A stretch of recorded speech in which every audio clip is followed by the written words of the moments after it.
Sir good morning. Good morning sir. Sir ನಿಮ್ಮ ಪರಿಚಯ? Sir ನನ್ನ ಹೆಸರು ಮಂಜುನಾಥ್ ಶೇಖರಪ್ಪ ಕೊಪ್ಪ, ಬಳಬಟ್ಟಿ ಗ್ರಾಮದವನು. ಈಗಿನ ನಿಡಗುಂದಿ ತಾಲೂಕಿನಲ್ಲಿ ಬರುತ್ತೆ. ನಾನು SSLCಯನ್ನು ಬಳಬಟ್ಟಿ ಗ್ರಾಮದಲ್ಲಿ ಕಲಿತು, PUCಯನ್ನು ನಿಡಗುಂದಿ ಗ್ರಾಮದಲ್ಲಿ ಕಲಿತು, D.Ed ಅನ್ನು ಆಲಮಟ್ಟಿ ನಗರದಲ್ಲಿ ಕಲಿತು, B.Ed ಅನ್ನು ವಿಜಯಪುರ ನಗರದಲ್ಲಿ ಕಲಿತಿರುತ್ತೇನೆ. ಮುಂದೆ ನಮ್ದು ಬಹಳಷ್ಟು ಬಡತನದ ಒಂದು ಬೇಗೆಯನ್ನು ಸಹಿಸಲಾರದೆ SSLC ಮಟ್ಟ ಮಾತ್ರ ಕಲಿತು 1 ವರ್ಷ ಮಹಾರಾಷ್ಟ್ರದ ಪುನಾ ನಗರದೊಳಗೆ ಹೋಗಿ ಕಲಿತು. ನಂತರದಲ್ಲಿ ಏನೈತಿ, ನನಗೆ ಶಿಕ್ಷಣ ಕಲಿಲೇಬೇಕು ಅನ್ನುವಂಥ ಒಂದು ಹವ್ಯಾಸ ಇದ್ದ, ಒಂದು ಹಂಬಲದಿದ್ದ ಮರಳಿ ನಾನು ಏನು ಮಾಡಿದೆಪ್ಪ ಅಂದ್ರೆ ಮರಳಿ ಗ್ರಾಮಕ್ಕೆ ಬಂದು ನಿಡಗುಂದಿ ಒಳಗೆ PUC ಕಲಿತೆ.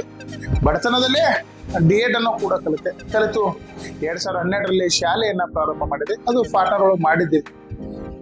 ಭಗವಂತನ ಕೃಪಾ ಕಟಾಕ್ಷದಿಂದ 2016ರಲ್ಲಿ ಮರಳಿ ನಾನೇ ಸ್ವಂತ ಶಾಲೆಯನ್ನು ಆಂಗ್ಲ ಮಾಧ್ಯಮದಲ್ಲಿ ಮಾಡಿ 2020ರಲ್ಲಿ 1 to 10 ವರೆಗೂ ಕೂಡ ನಾನು ಶಾಲೆಯನ್ನು ಪ್ರಾರಂಭ ಮಾಡಿದೆ. ಇದು ನಾವು ಬಡತನದಲ್ಲಿ ಬೆಳೆದು ಬಡತನವೇ ನಮಗೆ ಒಂದು ಶಾಪ ಆಗಬಾರ್ದು. ಬಡತನದೊಳಗೆ ಬೆಳೆದು ಬಡತನದಲ್ಲಿ ಒಂದು ಸಾಧನೆ ಏನು ಮಾಡ್ತಾರೆ ಆ ಸಾಧಕರನ್ನ ಗುರುತಿಸಿ ರಾಜ್ಯ ಮಟ್ಟದ ಚೆನ್ನಬಸವೇಶ್ವರ ಪ್ರಶಸ್ತಿಯನ್ನು ಕೊಡುವಂತ ಕಾರ್ಯವನ್ನ ನಾನು ಮಾಡ್ತಾ ಇದ್ದೀನಿ.